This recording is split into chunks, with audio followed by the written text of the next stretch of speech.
On va maintenant passer au moment où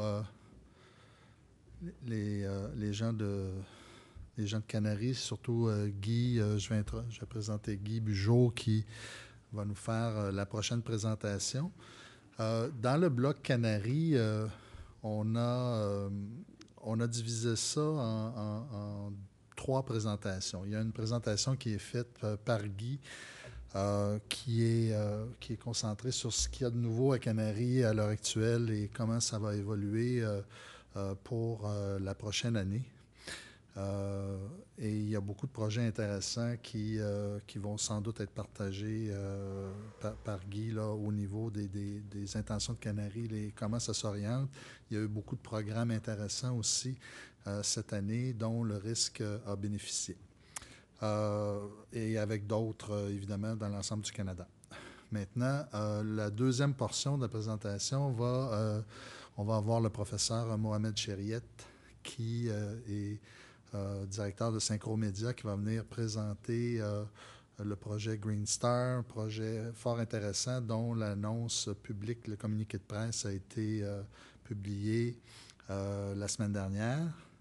Ensuite, nous aurons une présentation de Marc-Étienne Rousseau qui remplace le Dr Evans, qui est à l'extérieur, qui va nous présenter un peu le statut sur le projet C-Brain et G-Brain, dont de nouvelles subventions ont été accordées par Canaries, si je ne m'abuse, il n'y a pas tellement longtemps.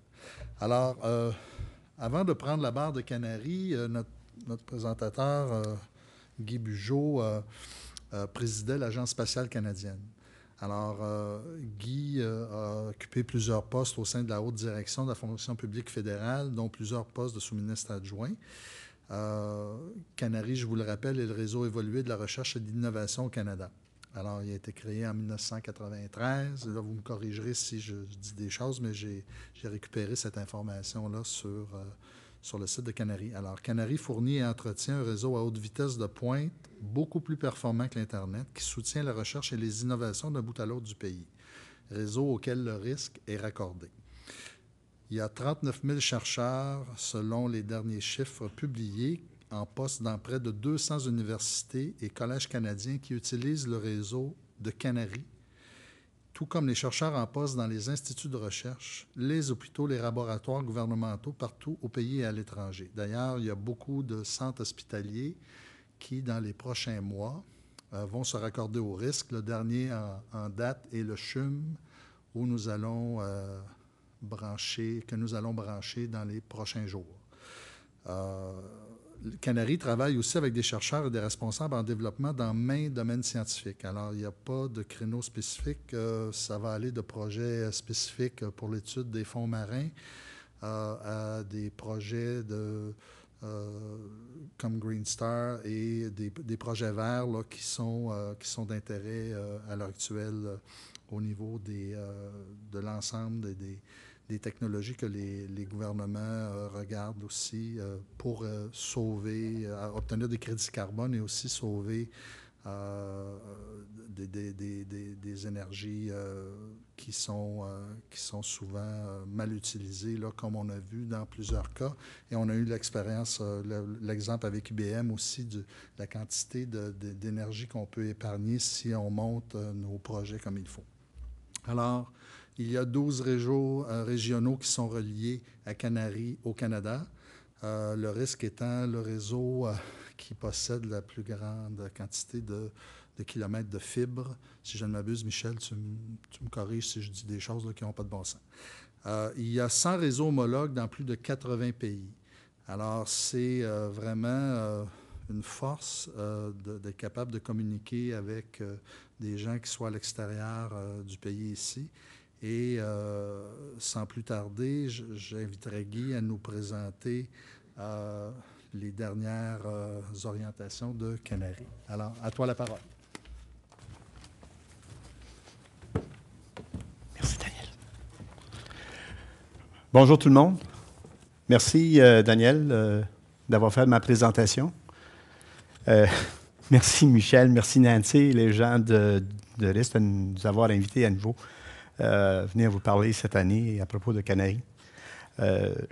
C'est un plaisir d'être ici avec vous tous pour célébrer le 20e anniversaire. Je suis ici avec ma collègue Hélène Jonca, qui est la principale dirigeante chez Canary des stratégies, et également avec M. Éric Bernier, qui est notre dirigeant principal au niveau des technologies. J'ai beaucoup apprécié les conférences de Jeff de Cisco et de George d'IBM, ainsi que les présentations que tu as faites ce matin, Michel et Nancy, sur les enjeux, le développement, les réussites de risque. Parce que pour nous, les réseaux régionaux sont vraiment des partenaires clés pour brancher les chercheurs, les éducateurs au réseau à travers le pays et ailleurs dans le monde. C'est un plaisir pour moi d'avoir donc l'occasion de vous parler de Canary. Et si la technologie fonctionne, bravo. Tu vois, Nancy, il y a un truc, hein?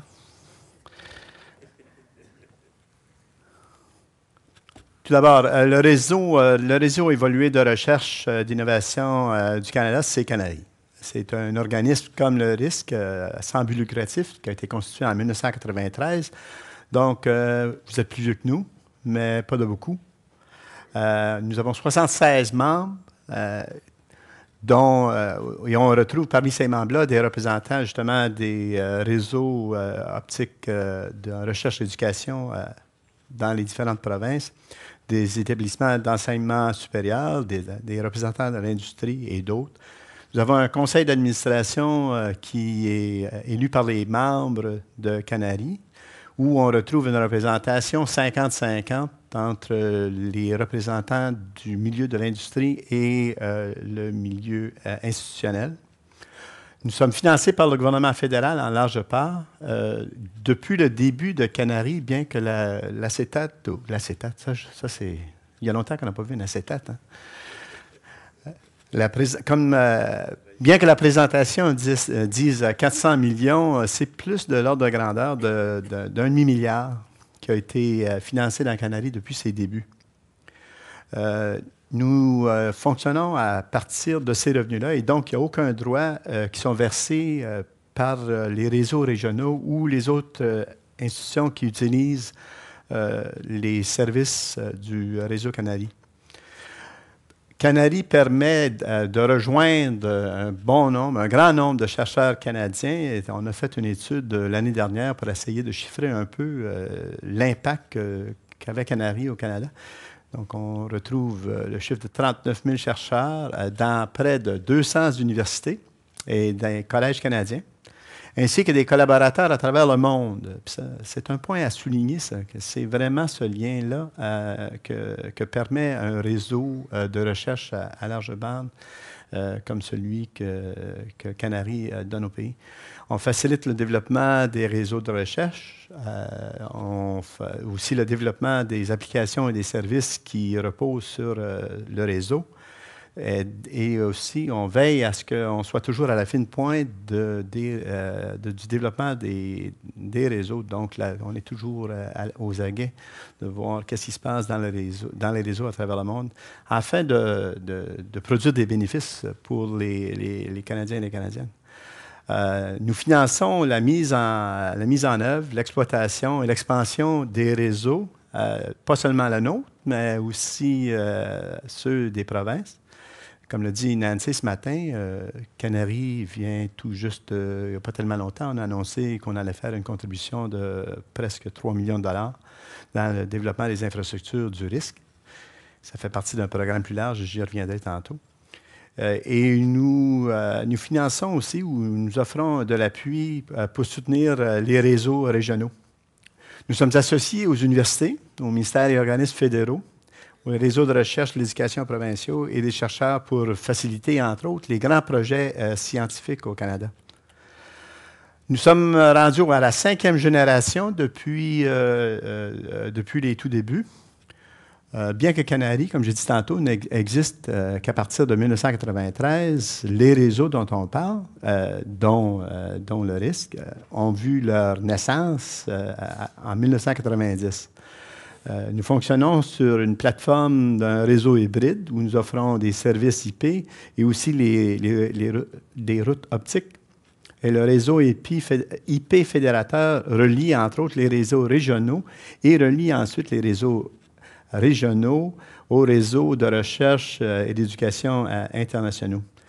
Notre réseau repose sur deux types de connexions.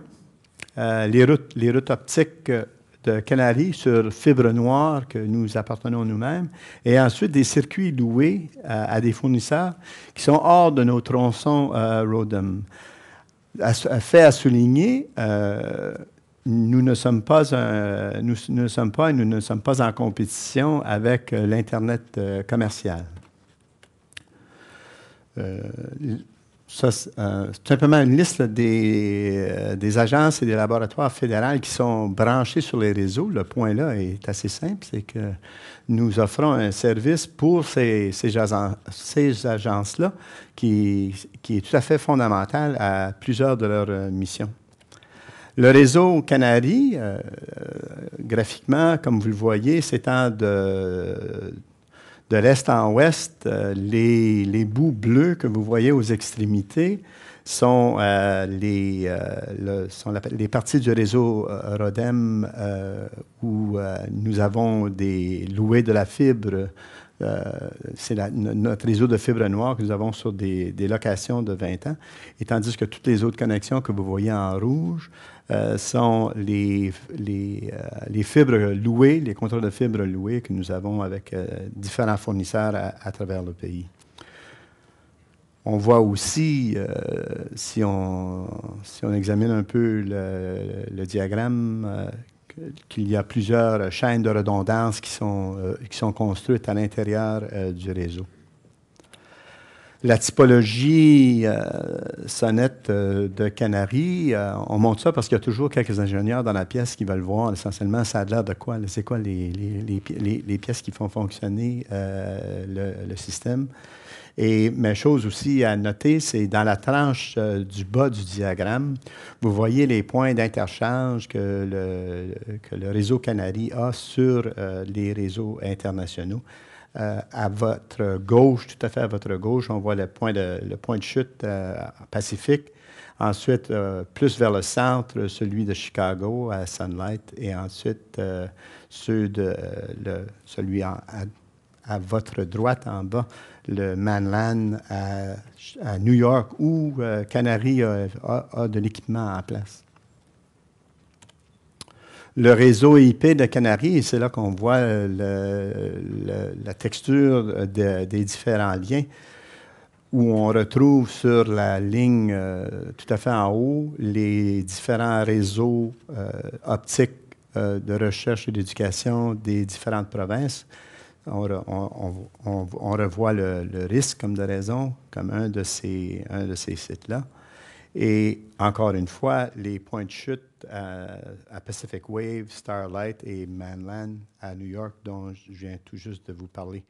La capacité entre les différents routers est assurée par des routes optiques allant de 2 à 10 gigs. Et l'équipement, la plateforme que nous avons, c'est le Juniper MX480. D'ailleurs, une plateforme que nous venons tout juste de renouveler à l'intérieur de la période de financement qui nous occupe présentement.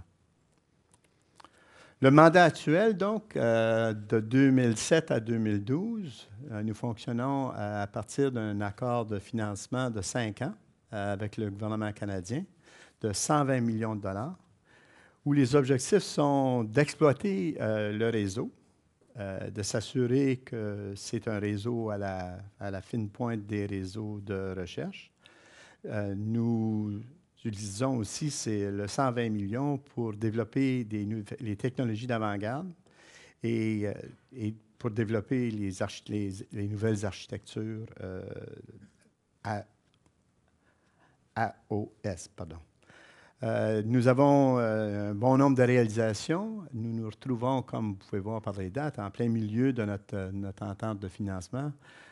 Et déjà, nous avons réussi le passage à un nouveau réseau fédérateur Nous avons financé 2 rondes de projets d'innovation technologique, donc pour un total de 27 millions et 19 projets qui ont été financés. Nous avons fait 2 vagues d'extension des infrastructures du programme de Canaries, avec 53 raccordements lors du premier volet. Et Eric, si je ne me trompe pas, c'est quoi, 24 pour la deuxième ronde IEP? Deuxième ronde?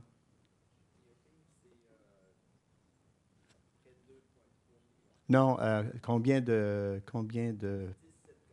17 connexions, je m'excuse.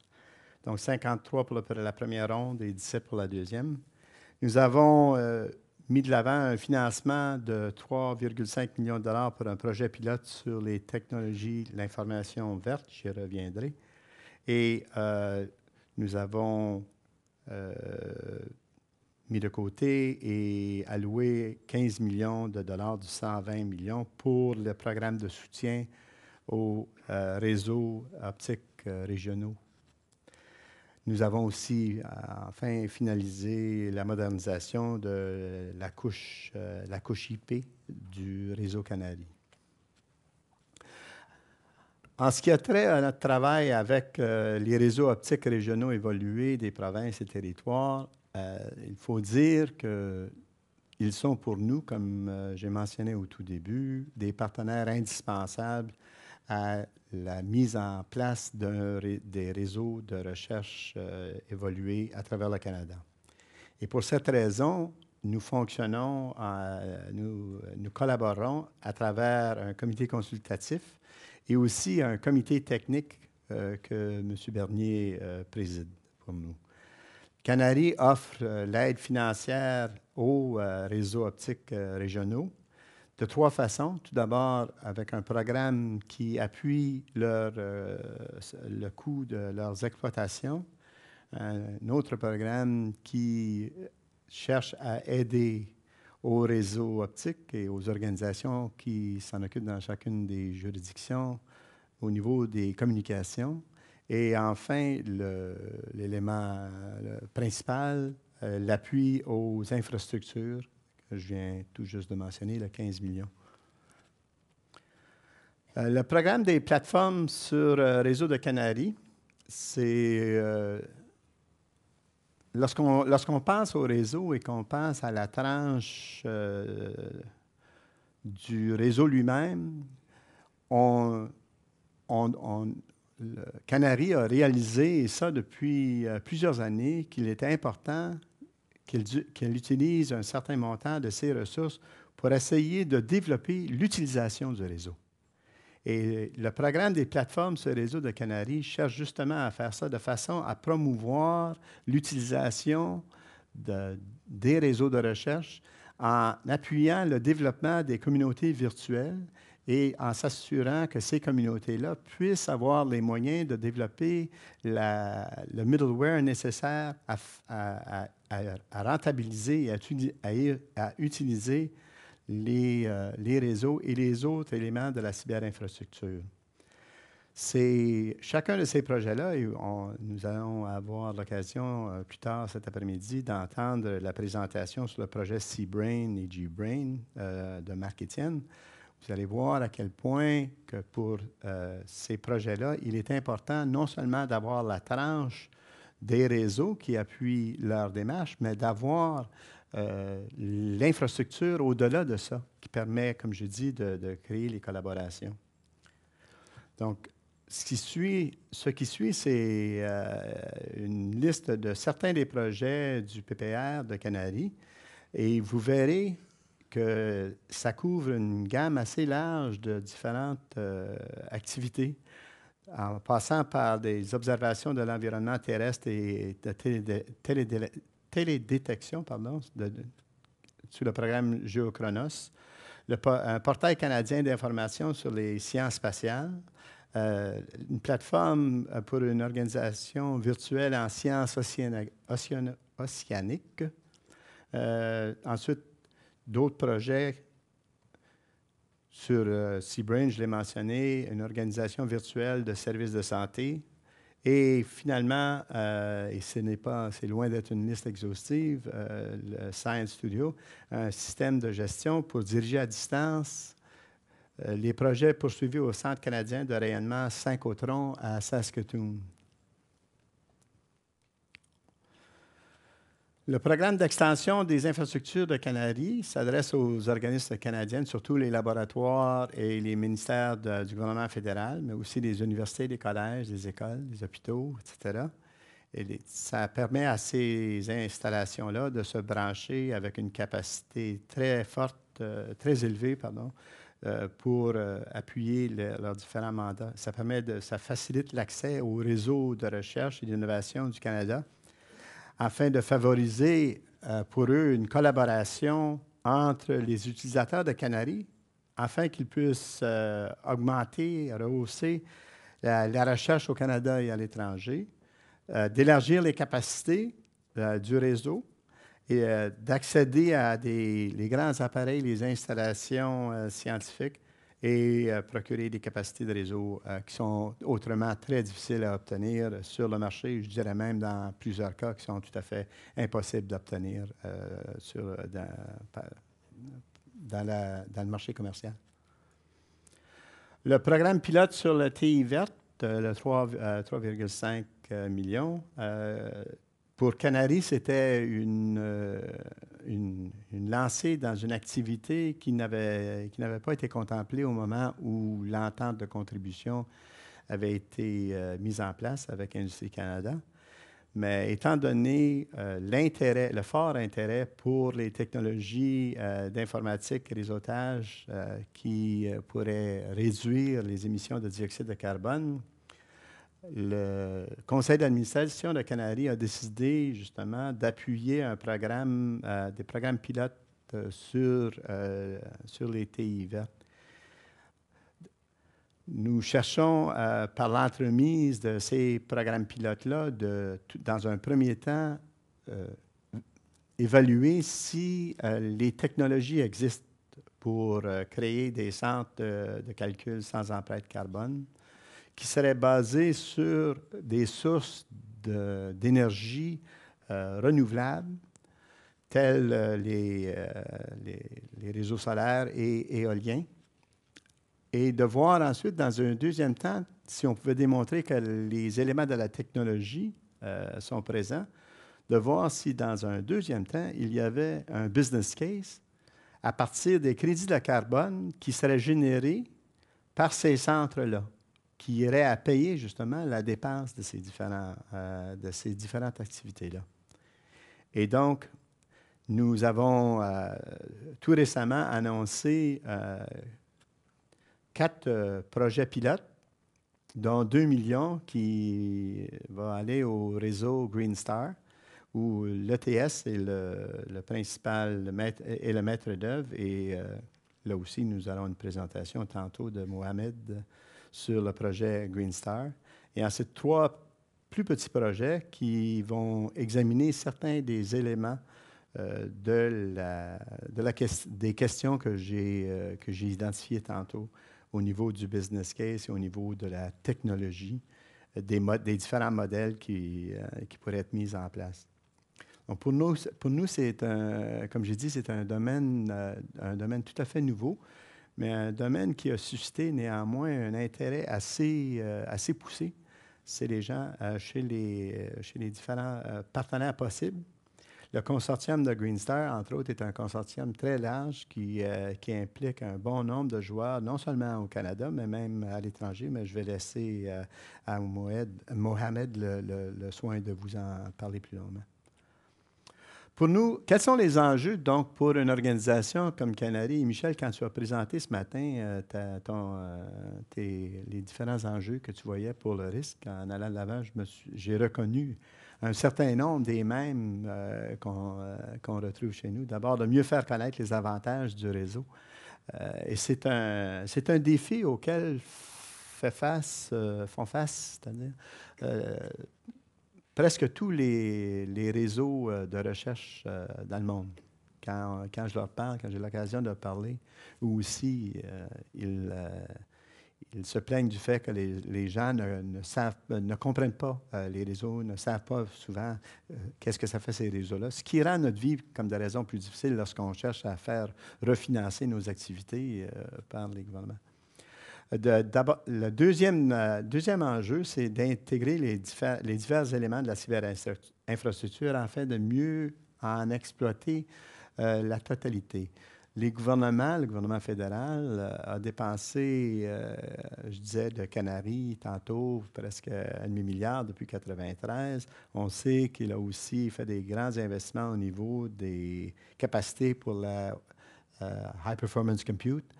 Mais souvent, ces différentes parties-là ne travaillent pas de façon assez intégrée.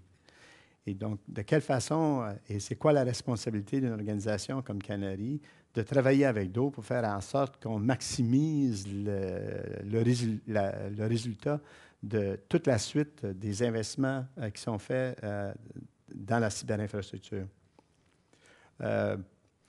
Troisième grand défi pour nous, c'est, comme de raison, c'est d'assurer la stabilité financière d'une organisation comme Canary pour pouvoir continuer d'offrir les services, pas seulement au niveau de l'infrastructure comme telle, mais au niveau des programmes qu'on a sur l'infrastructure. Et ensuite, dernier défi qui rejoint, dans le fond, les autres, c'est comment est-ce qu'on accroît l'utilisation du réseau. Cette dernière acétate, tout simplement pour vous dire à quel point qu'il est, et j'imagine qu'au risque, comme dans les autres réseaux optiques de recherche dans les provinces, qu'on est présenté par des nouvelles possibilités très, très souvent. Voici une idée qui est présentée maintenant par la province de Terre-Neuve, où ils veulent prendre le réseau existant de la province, la faire monter sur la péninsule et ensuite traverser au Labrador, puis le monter le long de la côte.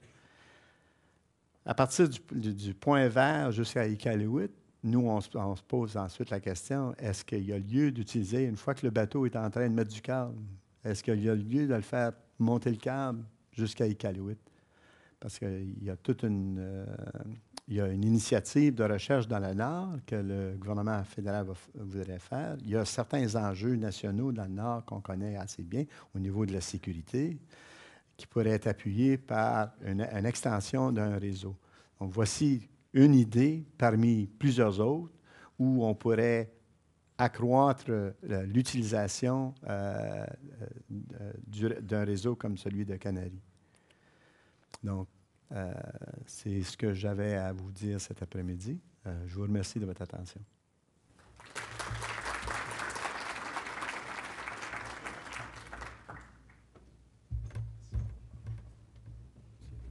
Oui. Alors, est-ce qu'il y a des questions pour Guy au sujet de la présentation sur le réseau et la dorsale Canary? Pas de questions, alors on va passer. Ah, une question ici. Oui, bonjour.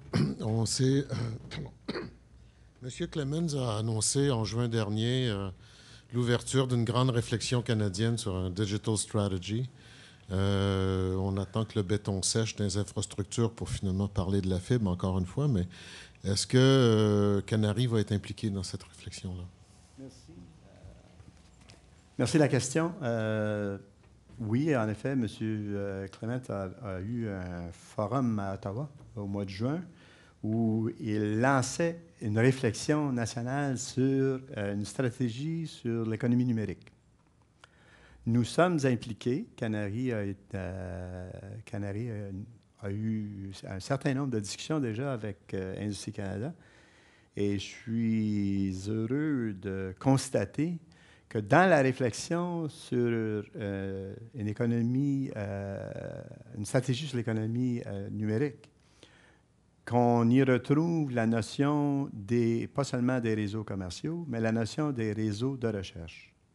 Et pour nous, c'est très important que ce lien-là ait été fait, pour la simple raison que lorsqu'on va aller au financement ou redemander un financement pour Canary, qu'on puisse faire, nous aussi, un lien à leur stratégie, qui elle-même s'imbrique dans une autre stratégie, qui est la stratégie sciences et technologies que le gouvernement a émise au mois de mai en 2007. Donc, pour le moment, on est engagé. Je ne connais pas les dates auxquelles ça va sortir, mais je crois comprendre qu'une des prochaines étapes serait que le gouvernement fédéral émettrait un document de réflexion autour de la stratégie. Et ensuite, il s'en suivrait possiblement des consultations et des annonces du gouvernement dans des budgets subséquents.